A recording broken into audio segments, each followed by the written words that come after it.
ઓમ સાઈ વાળા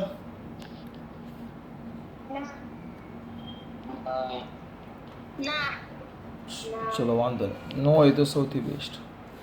હવે આપણે જોવાનું છે 30મો MCQ. ચલો દીકરા. એક ફોટો સેલ્ફી 0.2 મીટર દૂર એક રંગી બિંદુવત ઉદ્ગમ સ્થાન રાખતા કટ ઓફ વોલ્ટેજ 6 વોલ્ટ અને સંતૃપ્ત પ્રવાહ 18 મિલી એમ્પિયર મળે છે. જો આ ઉદ્ગમને ફોટો સેલથી 0.6 મીટર દૂર રાખવામાં આવે તો પહેલા પોઈન્ટ કેટલા છે? 2 મીટર. અંતર સાથે શું ફરક પડે એ તમને કીધું છે. તીવ્રતા આપણે જોવાની છે. તીવ્રતા અને પ્રવાહ બે વસ્તુ શોધવાનું કીધું છે. તીવ્રતા અને પ્રવાહ બે વસ્તુ. તમારા દીકરાઓને સમજાવો. આ વસ્તુ મેં તમને નથી સમજાવી, ધ્યાન આપજો ખાસ. MCQમાં જ કામ આવે એવું છે. વિચારો, આ બિંદુવત ઉદ્ગમ છે. પહેલાં અંદર જો તમને વોટ આપેલા છે ને, પહેલાં પ્રવાહ આપેલો છે, પહેલાં અહીંયા ધ્યાન આપજો. આ ઉદ્ગમ છે બિંદુવત. હવે એમાંથી પ્રકાશ ઉત્સર્જિત થાય. આમ તો આ મારા પ્રકાશ નીકળે. આ ફોટોન છે, જો સમજજો. ફોટોન, આ ફોટોનને હું આગળ વધારું.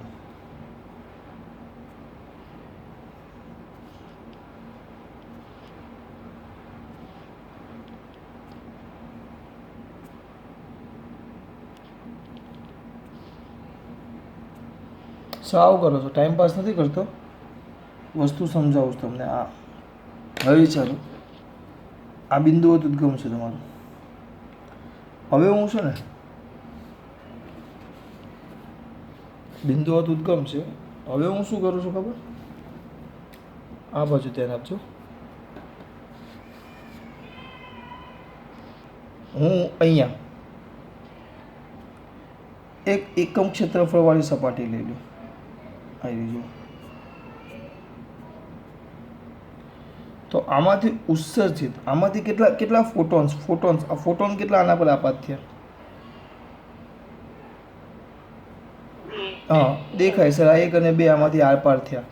પણ એ જ સપાટી અહીંયા દોરું તો 1. મેં આમ દોર્યું. જો જ્યારે થોડુંક વ્યવસ્થિત ક્લિયર કરું, એકદમ તમે ગીચ દોરો તો એ વધારે ક્લિયર થાય. આ બધા ફોટોન્સ છે બિંદુવતના.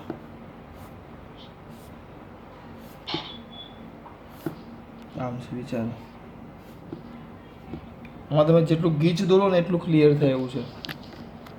જેટલું ગ્લીચ દોરો એટલું ક્લિયર થાય. રીચ નહીં, ગીચ. આમ હવે જો તમે અહીંયા એકમ ક્ષેત્રફળ સપાટી લઈ લો તો કેટલા? 1 2 3 4 આપાત થયા. એ સપાટી અહીંયા લેતા જાઓ તો 1 અને 2 થયા. એ સપાટી હજી આગળ જાય, એની સપાટીમાંથી પસાર થતા ફોટોનની સંખ્યા કેટલી થઈ ગઈ? 1. એટલે આ બિંદુવત ઉદ્ગમ હોય તો બિંદુવત ઉદ્ગમથી તમે દૂર જાઓ એમ એમાંથી પસાર થતા ફોટોનની સંખ્યા ક્રમશઃ શું થતી જાય? ઘટતી જાય. જુઓ, હા, એનું સૂત્ર પણ હતું, તીવ્રતાનું સૂત્ર હતું આપણું I. તીવ્રતાનું સૂત્ર હતું બેટા I. તો તીવ્રતાનું સૂત્ર શું હતું ખબર? મને તો યાદ છે, તમને 100% યાદ નહીં હશે. I = આપણે લખતા P/A અથવા E/TA. E પાવર, ઉર્જાના છેદમાં સમય. આ હતું NHF/T. TA, A એટલે πr². R એટલે ક્ષેત્રફળ. પણ કયું ક્ષેત્રફળ? દાખલા તરીકે આ બિંદુવત ઉદ્ગમ હોય, આ બિંદુવત ઉદ્ગમ. તો આ બિંદુવત ઉદ્ગમ હોય તો તમે આમ લેશો તો આ દૂર કોઈક આ બિંદુવત ઉદ્ગમ હોય તો પ્રકાશ બધે જાય.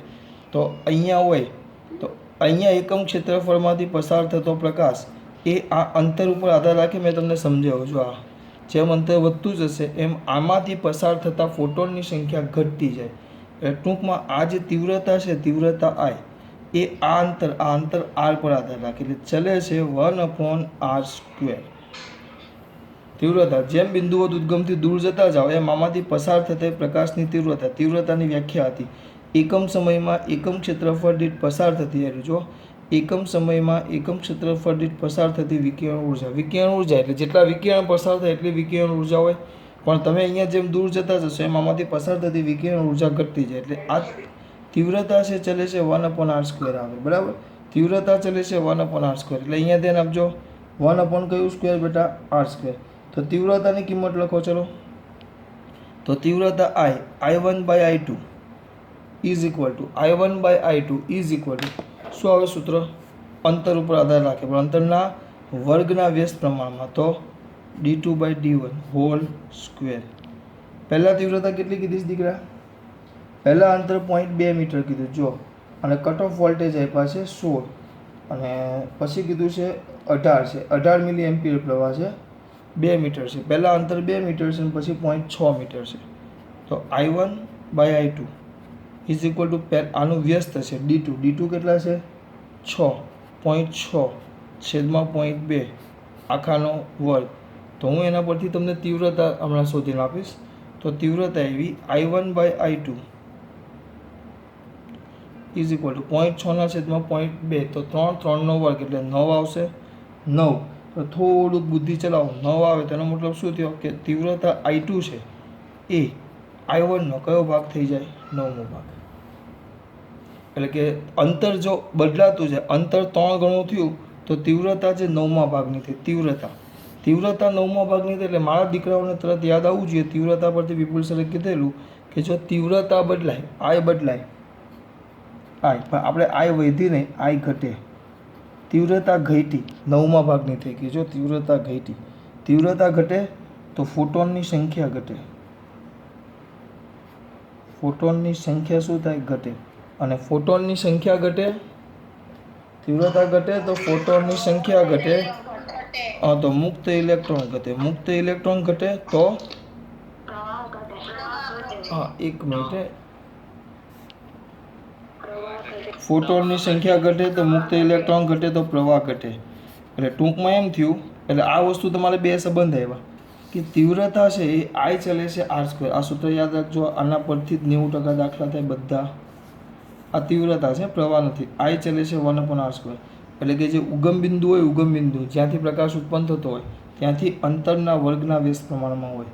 બરાબર? I ચલે છે R². હા, આ તો મેં આમ સીધું આમ ગોળ લીધું છે. જો અહીંયા ગોળો હોત તો 4πR² આવે. તો ખબર છે ગોળો હોય તો બિંદુ હોય તો એ ખાલી આમ સામે પ્રકાશ ન આવે, એ પ્રકાશ બધે જ જાય. આમ સામે આવે ને આમ આમે જાય, બધી બાજુ જાય. બલ્બનો પ્રકાશ બધી દિશામાં જાય. તો I ઘટે તો ફોટોનની સંખ્યા શું થાય? ઘટે. ફોટોનની સંખ્યા ઘટે તો મુક્ત ઇલેક્ટ્રોન ઘટે, તો પ્રવાહ શું થવાનો? ઘટવાનો. અને આ સિમ્પલ છે. I અને પ્રવાહ વચ્ચેનો સંબંધ પાછો એક સરખો. જેટલી તીવ્રતા ઘટે એટલો પ્રવાહ ઘટે. તો અહીંયા જો તીવ્રતા કયા ભાગની થઈ? 9મા ભાગની. તો પ્રવાહ પણ કયા ભાગનો થાય? 9મા ભાગનો. પહેલા પ્રવાહ I હતો, શરૂઆતનો I1 હતો, કેટલા એમ્પિયર હશે બેટા? 18 એમ્પિયર, 18 મિલી એમ્પિયર. તો પછી આપણો I2 9મા ભાગનો એટલે 2 મિલી એમ્પિયર છે. કાંઈ નહીં, પણ મારે તમને આ સમજાવવું પડે કે તીવ્રતા કેમ 9મા ભાગની થઈ. આ વસ્તુ મારે ખાસ તમને સમજાવવાની છે. આ ગોખવાનું નથી, આ કોન્સેપ્ટ છે. અને સોલ્વ કરતાં કલાક ન થાય, સમજાવતા કલાક થાય. સીધું આ ખબર હોય તો તમને એમ થાય કે સર R ચલે છે 1/d² આપ્યું, તો અંતર પર કેમ આધાર રાખે? મેં તમને આ સમજાવ્યું. તો સીધું અંતર જો કેટલા કર્યું છે? અંતર છે 3 કર્યું કે 9મા ભાગનું થઈ જાય. તીવ્રતા 9મા ભાગની, તો પ્રવાહ પણ 9મા ભાગનો. ડાયરેક્ટ ક્લિયર થઈ જાય. મોઢે તમારે જી નીટ માટે એક આ અને એક આ મોઢે કરી દે. ચલો આગળ. પછી 31મું.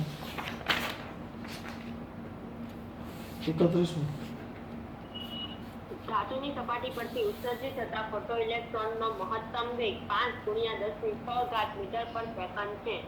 જો ઇલેક્ટ્રોનનો વિશિષ્ટ વિદ્યુતભાર 1.8 × 10⁻11 કુલમ પર કિલોગ્રામ. પહેલા કેમેસ્ટ્રીમાં તમારે વિશિષ્ટ વિદ્યુતભાર આવી ગયો? વિશિષ્ટ વિદ્યુતભાર કઈ પૂછું છું? કેમેસ્ટ્રીમાં આવ્યો એમ પૂછું છું.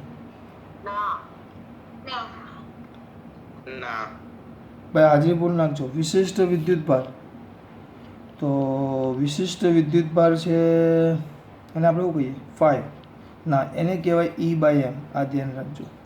વિશિષ્ટ વિદ્યુતભારને કહેવાય E/m. એ તમને ગુણોત્તર આપી દીધો છે 1.8 × 10⁻11 કુલમ પર કિલોગ્રામ.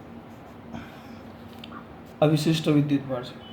એના પરથી તમને શું શોધવાનું કીધું છે? સ્ટોપિંગ પોટેન્શિયલનું મૂલ્ય આપો. મહત્તમ વેગ કીધો છે. સિમ્પલ, નાના છોકરાને આવડે. 1/mv max² is equal to EV0. તો આપણે V0 શોધવાનો. V0 બરાબર શું આવશે? 1/2 V max² m/e. ગુણોત્તર મૂકી દેવાનો. ચલો આગળ. પછી ઊંધો મૂકી દેવાનો. 32મો બેટા. બાબુ ખબર પડે છે આમાં? બધામાં અલગ આવશે, એક કોપી ટુ કોપી કંઈ નથી. જોજો. બોલો 32મો. એલ્યુમિનિયમ ધાતુની સપાટી માટે વર્ક ફંક્શન 4.2 eV છે. હા. તો આ સપાટી પર આપાત પ્રકાશની કઈ તરંગ લંબાઈ માટે સ્ટોપિંગ પોટેન્શિયલનું મૂલ્ય શૂન્ય થશે? સ્ટોપિંગ પોટેન્શિયલનું મૂલ્ય શૂન્ય થાય. હવે એક વસ્તુ સિમ્પલ, આપણે સ્ટોપિંગ પોટેન્શિયલ ને પ્રકાશની ઉર્જા ને બધું આપેલું છે. તો એક મારા દીકરાઓને ખબર પડવી જોઈએ, સૂત્ર કયું આવે? EV0 is equal to HF minus work function 50 આવે. આને તમે 0 લઈ લો તો HF બરાબર શું થશે બેટા? 50. કારણ કે કીધું છે સ્ટોપિંગ પોટેન્શિયલનું મૂલ્ય 0, તો આને 0 લઈ લો તો HF બરાબર શું થશે? 50. બસ. તો આપણે શોધવાની શું છે? તરંગ લંબાઈ કીધું છે ને, કઈ તરંગ લંબાઈ માટે? ત્યાં ફેરવી નાખો. hc/λ is equal to 50. પણ આ 50 પાછું શેમાં આપ્યું છે તમને? EVમાં. તો અહીંયા ભાગ્યા E આવે. હવે લેમડાનું સૂત્રનું શું બનાવી દઉં કરતા? મેન વસ્તુ ખાલી સમજો, આમાં કયા વસ્તુ પરથી દાખલો કરવાનો છે એ ખબર પડવી જોઈએ બેટા. અમે એમ કીધું છે કે સ્ટોપિંગ પોટેન્શિયલ 0, તો આ બે સરખા હોય તો સ્ટોપિંગ પોટેન્શિયલ 0 થાય. આ તો તમારા માટે લખ્યું. સ્ટોપિંગ પોટેન્શિયલ 0 એવું ક્યારે બને? ક્યારે તમારે ઊભા રાખવા માટે ઉર્જા ન જોઈએ? જેટલો મુક્ત થવા માટે ઉર્જા જોતી હોય, જેટલો મુક્ત થવા માટે ઉર્જા હોય એટલી જ આપાત પ્રકાશની ઉર્જા હોય તો. ભાઈ કંઈ બોલું જ ખબર પડે છે? ચલો આગળ બોલો મારા દીકરા. 33મો. 4×10⁻14 હર્ટ્ઝ જેટલી થ્રેશોલ્ડ આવૃત્તિ ધરાવતી ધાતુની સપાટી પર 5×10⁻14 હર્ટ્ઝ આવૃત્તિ ધરાવતો પ્રકાશ આપાત કરતા ફોટોઇલેક્ટ્રિક પ્રવાહનું મૂલ્ય 1.8 મિલિએમ્પિયર મળે છે. જો આપાત પ્રકાશની આવૃત્તિનું મૂલ્ય અડધું કરવામાં આવે અને તીવ્રતા 3 ગણી કરવામાં આવે તો ફોટોઇલેક્ટ્રિક પ્રવાહનું મૂલ્ય. જોઈએ ત્યાં આપો. હવે એક વસ્તુ સમજજો. આ આવ્યું F0 આપ્યું છે 4×10⁻14 હર્ટ્ઝ. F આપ્યું છે 5×10⁻14 હર્ટ્ઝ. એટલે અહીંયા પહેલાં એક કન્ડિશનનું પાલન થાય છે. F આવૃત્તિ એ F0 કરતાં વધારે છે. એટલે આમાં ઇલેક્ટ્રોનનું શું થશે? ઉત્સર્જન. ચલો સર, આ તો વસ્તુ અમને ક્લિયર થઈ ગઈ, આમાં કોઈ શંકાને સ્થાન નથી. પણ હવે લોકો શું કહે છે? આવૃત્તિ જે છે આપણી આવૃત્તિ. હવે કિસ્સો ખાસ સમજજો. અને આ વખતે તમારો પ્રવાહ હતો 1.8 મિલિએમ્પિયર. આ સમયે પ્રવાહ હતો 1.8 મિલિએમ્પિયર. ધ્યાન રાખજો. પ્રવાહ કેટલો હતો? 1.8 મિલિએમ્પિયર. પ્રવાહ હતો 1.8 મિલિએમ્પિયર. હવે તમને એમ કહે છે કે આવૃત્તિ જે છે એનું મૂલ્ય અડધું કરવામાં આવે. આવૃત્તિ એટલે હવે આપણી F1 લઈ લો તો આ F2 છે. આવૃત્તિનું મૂલ્ય અડધું એટલે 2.5×10⁻14. નાના છોકરાને તરત ખબર પડી જાય કે આપણી F2 છે એ F0 કરતાં નાની છે. આપણી શરત શું આવે કે આપાત પ્રકાશની ઉર્જા એ થ્રેશોલ્ડ આવૃત્તિ કરતાં કેવી હોવી જોઈએ? વધારે હોવી જોઈએ. હા, વધુ હોવી જોઈએ. આ તો ઓછી છે. શરતનું પાલન ન થાય એટલે ઇલેક્ટ્રોન મુક્ત જ ન થાય. ઇલેક્ટ્રોન મુક્ત જ ન થાય. વાર્તા પૂરી. ઇલેક્ટ્રોન મુક્ત ન થાય એટલે પછી ભલે તીવ્રતા તમે ગમે તેટલી કરો, તીવ્રતા વધારવાથી ફોટોનની સંખ્યા વધે, પણ એ ફોટોનની ઉર્જા જ નથી કે ઇલેક્ટ્રોન મુક્ત કરી શકે. ભલે 5ના જગ્યાએ 500 ફોટોન આપે પણ એની પાસે એટલી તાકાત નથી કે ઇલેક્ટ્રોન મુક્ત કરી શકે. ઇલેક્ટ્રોન મુક્ત કરવા માટે આ શરતનું પાલન થવું જોઈએ. પણ એ પાલન, આ શરતનું પેલું કઈ શરતનું પાલન? કે F2 મોટા હોવા જોઈએ F0 અથવા એટલીસ્ટ એના જેટલા. પણ અહીંયા એનું પાલન નથી થતું એટલે શૂન્ય. પ્રવાહ મળે જ નહીં. વાત પૂરી. એટલે બે વસ્તુ યાદ રાખવાનું. આવૃત્તિ આગળ પણ કીધું, આવૃત્તિ વધે તો ઉર્જા વધે, ઉર્જા વધે તો ગતિ ઉર્જા વધે, તીવ્રતા વધે તો ફોટોનની સંખ્યા વધે, ફોટોનની સંખ્યા વધે તો પ્રવાહ I વધે. આ વસ્તુ ભૂલાવી જોઈએ નહીં. કેમ ભાઈ 12 વાગે એટલે બધા લેફ્ટ થવા માંડ્યા છો જમવાના ટાઈમે? કે હાજીપુરા નીકળવા લાગ્યા છે બધા? છંદ જો હવે વચ્ચે તને એક બે વાર હાજીપુર આવી પડશે એવું લાગે છે. ચલો હવે આના પછી રાખીએ બેટા. બહુ વધી ગયું છે. 12 વાગ્યા. અને હા, કાલે મારો પિરિયડ નથી. સાંભળો છો? કાલે રજા. કેમ? રવિવાર કરો મજા. રજા. અને કાલે પાછી મારી પરીક્ષા છે ને આપણે પૂમસાઈમાં તો હા તો એની તૈયારી કરજો. કેટલા પાઠ આપેલા છે મેં તમને? 1 થી 4. હા તો બેટા વ્યવસ્થિત કમ્પ્લીટ તૈયાર કરજો 1 થી 4 પાઠ. બરાબર? કારણ કે આ પાઠ વાંચવા માટે પાછો તમને ટાઈમ મળવાનો નથી દરેક છોકરા. નીલવાળા એક્ઝામ પ્રમાણે તૈયારી કરો છો ને બેટા? નીલવાળા તો હા ચલો ખાસ વાત. જય શ્રી કૃષ્ણ. હા અને હવે સોમવારે મળશું. સોમવારે આ જ ટાઈમ હો બા.